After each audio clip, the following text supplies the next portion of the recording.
যে খাবারটা বাচ্চা হাতে ধরে খেতে পারে তাকেই আমরা ফিঙ্গার ফুড বলি। তাহলে এই ফিঙ্গার ফুডটার উপকারিতাটা কি আসলে, বা কেনই আমরা ফিঙ্গার ফুডটা দিব?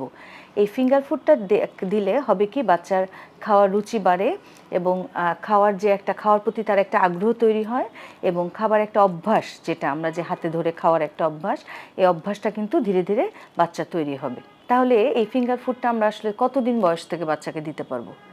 যখন বাচ্চা ভালোভাবে বসতে পারবে এবং দেখা যাচ্ছে যে সে কিছু হাতে দিলে সে হাঁ করে। একটা বয়সে কিন্তু 7-8 মাস বয়স থেকেই কিন্তু বাচ্চা দেখা যায় কিছু দিলে হাত মুখে দিলে কিন্তু হাতে দিলে কিন্তু খেলনা বা যে কোনো কিছু হাঁ করে মুখে দেওয়ার চেষ্টা করে।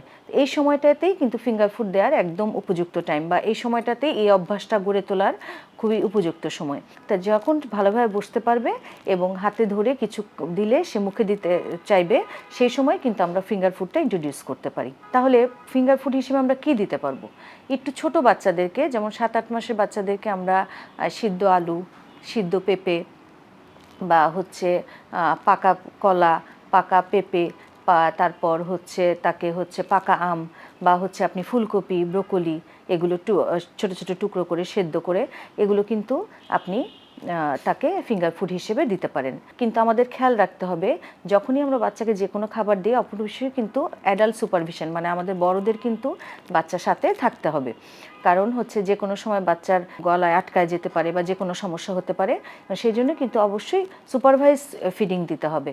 এবং একটু বড় বাচ্চাদেরকে যখন আমরা ফিঙ্গার ফুড হিসেবে একটা ডিমের টুকরা, মানে সিদ্ধ করে সেইটা টুকরা করে, বা একটা মাংসের টুকরা, বা আপনি একটা অন্য যে কোনো খাবারের একটা বা মাছের একটা টুকরা, এগুলো কিন্তু আপনি বাচ্চাকে একটা ফিঙ্গার ফুড হিসেবে দিতে পারেন। বা ইভেন আপনি নরম ভাতও কিন্তু ছোট ছোট বল করে আপনি বাচ্চাকে এই ফিঙ্গার ফুড হিসেবে দিতে পারেন একটু বড় বাচ্চাদেরকে। তাহলে এই ফিঙ্গার ফুডটা যদি আমরা আস্তে আস্তে অভ্যস্ত করি, তাহলে কিন্তু দেখা যাবে বাচ্চার খাওয়ার প্রতি, যেটা বললাম, যে আগ্রহ তৈরি হবে। আমরা অনেক সময় দেখা যায় কিন্তু এই ফিঙ্গার ফুডটা আসলে আমরা দেই না, বা আমরা দেখা যায় নিজেরাই খাইয়ে দেই। অনেক সময় বাচ্চা দেখা যাচ্ছে জামা কাপড় ময়লা করে ফেলে, এই জন্য আমরা অনেক সময় দিতে চাই না। কিন্তু আপনি যদি বাচ্চার ফিডিং চেয়ারে বাচ্চাকে বসিয়ে এরকম ফিঙ্গার ফুড দিয়ে খাওয়ানোর অভ্যাস করেন, তাহলে কিন্তু দেখবেন বাচ্চা অল্প কিছুদিনের মধ্যেই নিজে হাতে হাতে খাওয়ানোর একটা অভ্যাস হবে এবং খাওয়ার প্রতি তার আগ্রহ বাড়বে এবং তার খাওয়ার প্রতি বিভিন্ন খাবার সে দেখে দেখে, আমরা যেটাকে বলি যে খাবারের স্বাদটা, গন্ধটা, মানে খাবারটা দেখে তার বিভিন্ন কালারের খাবারের প্রতি তার আগ্রহ হবে এবং এই খাবারের অভ্যাসটা কিন্তু তার ভবিষ্যতে খাবারের একটা ডেইলি একটা পুষ্টিকর খাবার খাওয়ার ক্ষেত্রে বিরাট ভূমিকা রাখবে।